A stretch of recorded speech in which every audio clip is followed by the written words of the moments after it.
4 दिवसांपासून महाराष्ट्रात मुसळधार पावसानं चांगलाच धुमाकूळ घातलाय। रविवारी मान्सूनने तळकोकणात वर्दी दिली, त्यानंतर महाराष्ट्रात पावसाचा जोर आणखी वाढलाय। सोमवारी पहाटेपासूनच मुंबई, रायगड, नवी मुंबई, पुण्यासह राज्यभरात धुवाधार पाऊस कोसळतोय। पावसामुळे नदी नाले तुडुंब भरून वाहतायत, अनेक नद्यांना पूर आलाय, तर काही गावांचा संपर्क देखील तुटलाय। धो-धो पावसामुळे शेतकऱ्यांचं मोठ्या प्रमाणात नुकसान झालंय। रायगडमधील कर्जतमध्येही पावसानं धुमाकूळ घातलाय। कर्जत तालुक्यात 2 दिवसांपासून अतिमुसळधार पाऊस कोसळतोय, त्यामुळे उल्हास नदीच्या पाणी पातळीत वाढ झाली आहे। दहिवली इथं उल्हास नदीवरील पूल पाण्याखाली गेलाय। मागील 100 वर्षांमध्ये पहिल्यांदाच मे महिन्यात हा पूल पाण्याखाली गेलाय। कर्जत तालुक्यात 2 दिवसापासून पावसानं झोडपून काढलंय। मागील 48 तास कोसळणाऱ्या पावसामुळे जनजीवन विस्कळीत झालंय। नेरळ कळंब रोडवरील दहिवली येथील उल्हास नदीचा पूल पाण्याखाली गेलाय। मागील 100 वर्षांमध्ये पहिल्यांदाच मे महिन्यात हा पूल पाण्याखाली गेलाय। नेरळ कळंब दरम्यानची वाहतूक बंद झाली आहे, त्यामुळे 30 ते 40 गावांचा संपर्क तुटलाय। मागील जवळपास 100 वर्षात पहिल्यांदाच मे महिन्यात कोसळलेल्या पावसात पूर आला होता।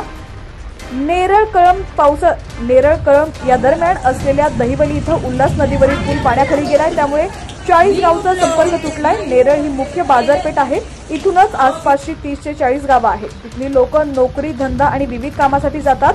नेरळ कळंब वाहतूक बंद असल्यानं गावांचा संपर्क तुटलाय।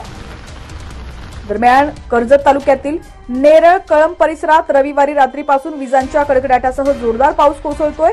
सोमवारी पहाटेपासून पावसाचा जोर वाढलाय। दरम्यान बिरदोले गावात वीज अंगावर पडून एका तरुणाचा मृत्यू झाल्याचं समोर आलंय।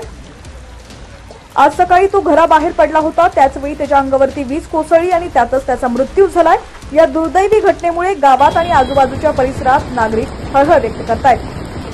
मागील 24 तासात कोणकोणत्या भागात किती पाऊस झालाय रायगडमध्ये पाहूयात। अलिबागमध्ये 78 मिलीमीटर पावसाची नोंद झाली आहे। मुरुडमध्ये 371, पेणमध्ये 50, पनवेलमध्ये 82.4, उरणमध्ये 55, कर्जतमध्ये 54.6, खालापूरमध्ये 62, माहतेरान 181, सुधागड 104, माणगाव 63, तळमध्ये 182, महाड 99, पोलादपूर 94, श्रीवर्धन 307, म्हसळामध्ये 300 आणि रोहामध्ये 166। 4 दिवसांपूर्वी सुरू झालेल्या पावसानं रायगड जिल्ह्याला चांगलंच झोडपलंय। रायगड जिल्ह्याच्या सर्वच भागात मागील 24 तासात जोरदार पाऊस बरसलेला आहे।